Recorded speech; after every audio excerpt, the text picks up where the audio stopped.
Thursday, the 22nd, we're going to over to Denellen, to Lake Rousseau and Withlacoochee River. Withlacoochee River is an absolutely gorgeous river. It's right. We had got one bass in, and we missed a few others, but that's fishing. There's, you know, That lake, I bet you there was 100. But it did stop the fish from hitting. Just throw out a word of interest to you if you're interested in fishing for those guys. I know they're damn good to eat. Volunteers needed for fish attractors to help put them together. Fish and Wildlife Commission was asking for volunteers. I might butcher your name, bear with me here. Larry Lotholtz, Everett Randall, Bill Davidson, Jerry Musio, Tom Heberbrand. Any of those guys here? See me after the meeting. I've got 3 dates, 3rd, 4th, and 5th. I need to FWC manager Dennis Renfro, and he says that we are very excited for the club to volunteer construction of the plastic fish attractors on Lake Harris. They do hold bass, not only do they hold specks. All right, Steve, sir. did they ever get them on Lake Miona? Yes. Those of you that have fished Miona, yeah, there's one right there at the ramp, and then there's another one just about straight across from the ramp on the south shore. It cost $20 million, something like that. But on the other hand, they're saying that the $500,000 a year that they're taking to spend at Rodman to take care of the vegetation, one half dozen the other, eventually it's going to wash out. So this is all done for commerce. St. John's River is, let's face it, it's big money. A lot of shipping goes in and out of there. Anyway, that's a hot topic for the bass guys. TropyhCatch. If you haven't signed up for TropyhCatch, go to TVFWFC.com. There's a very easy link on there. Click on the link and it will take you right to it. If you've got a fishing license, you input your fishing license information and it just about fills in the blanks for you. Oh yeah, my fishing tournament today. 20 boats. I fished Hernando.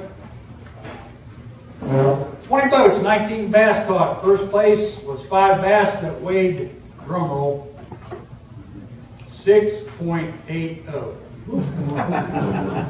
When Jerry Echols said you're catching £1.5 pound specks at some lake, and I'm thinking, they're bigger than the bass I was catching. And which is true. I caught one today that weighed 1 pound even.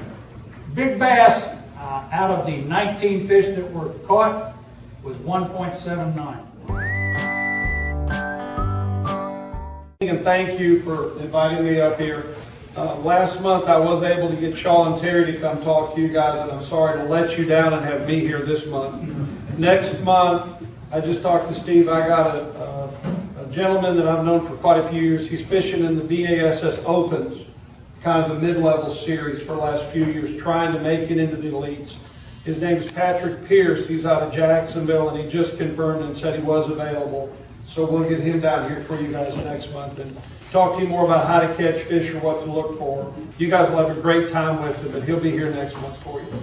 What I thought I'd do tonight is kind of answer questions for you about fuels, about boats, about props, whatever topics you guys might have. I'll see if I can shed some light on some subjects for you. I am not going to make up an answer, so if I don't have it, I'll tell you I don't know. If I can find it, go back 30 or 40 or 50 years, however long it's been that way, they're not going to pull the plug and take it back like it used to be. That river doesn't exist like it used to be. I don't know where they're coming up with the whole idea from. Other states are spending millions of dollars to dig reservoirs, to hold drinking water, and to have it out there for wildlife. And this bunch that we've got is trying to pull the plug on one that already exists and been there forever. So if you haven't been up there, go up there one morning, take a look around, form your own opinions, and if you agree with me, try to get involved, send letters, make phone calls. We don't need that place pulled. That is just an absolute waste and a travesty. But take a chance and try to form your own opinion. I grew up fishing there whenever I could, and it's a beautiful place to go to. Also, TropyhCatch, we've been involved with them since the get-go and helped put together the deal with Mercury Outboards to put the motor on the back of their boat. That is a great deal for those of you that haven't signed up. All they're trying to do is get some fish released that might go home and be filleted otherwise, and they're gathering data. Every time one of these fish are reported, they're keeping track of how many fish this size were caught out of this body of water, and it gives them data without having to be out there and chocking and getting it themselves. So it's a very worthwhile program. They're putting a lot of stuff into it. You can win some neat prizes. The boat motor and trailer is given out as a random drawing. It doesn't go to the person that catches the biggest fish. It just happens to be somebody that did catch a fish and was entered into the drawing. So I think it's 8-pound fish. If you catch anything over 8 pounds, you're registered into it and you have a chance to win the prize. So please do sign up for that. It's a great program. Do I need to have treatment in my gas with 10% ethanol gas? I want to back up a second. I'm going to get up to where you're at, okay? The fuel that we all used to buy not that long ago, 20 years, 25 years ago, when we first opened in boat business 30 years ago, we never got into having to clean cars because of debris and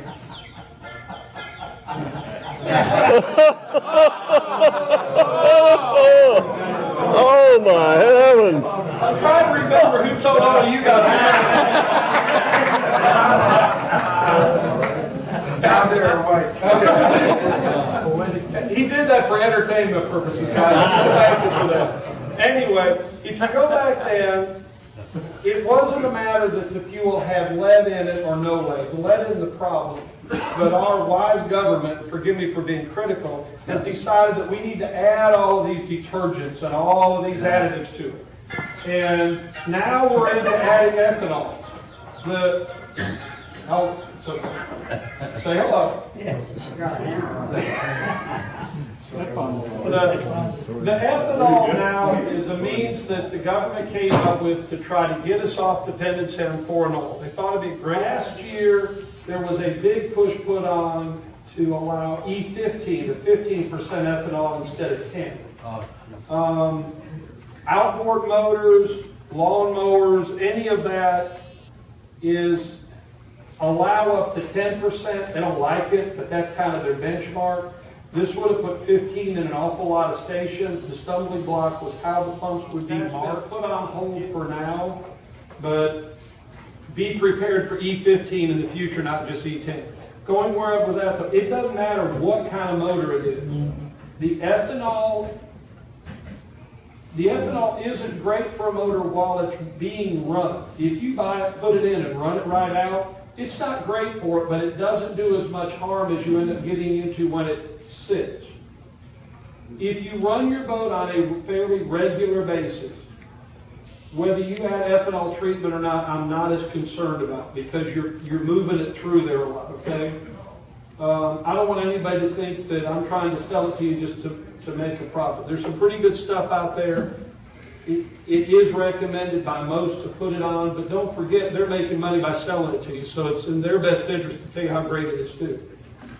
If you're going to let it sit, don't fill the tank up and then let it sit, because then when you go to use it, you've got a full tank of old gas instead of a partial tank of old gas.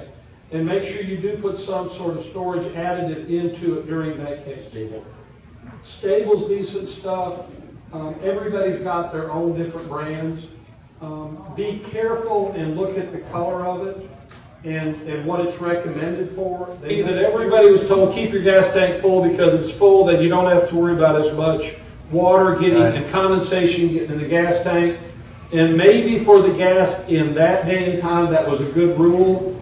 But try to run a water separating fuel filter to pull the water out as it goes through, and buy as fresh a gas as you can. Some stores do have non-ethanol. It is better if you can buy it.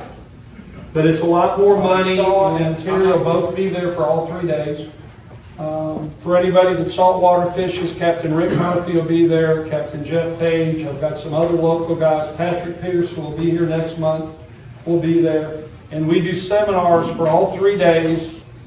There is no charge. We've got a tent if it does rain. There's chairs to sit on. If you want any food while you're there, you're going to buy it, but it's being put on by a local high school sports team, so it's not from us. But feel free to come up one day, both days, whatever you would like to do. We do drawings and stuff, but you can get a lot of other information there. It's a good time. That's where that video came from. When is it? It's February the 27th and 28th and March 1st. It's Friday, Saturday, Sunday. This will be the 24th year in a row that we've done this show. We've built it up over time. And we'll have Friday, the crowd is normally about 700 people. Saturday is about 1,500 people, and then Sunday is back to 600 or 700, depending on weather.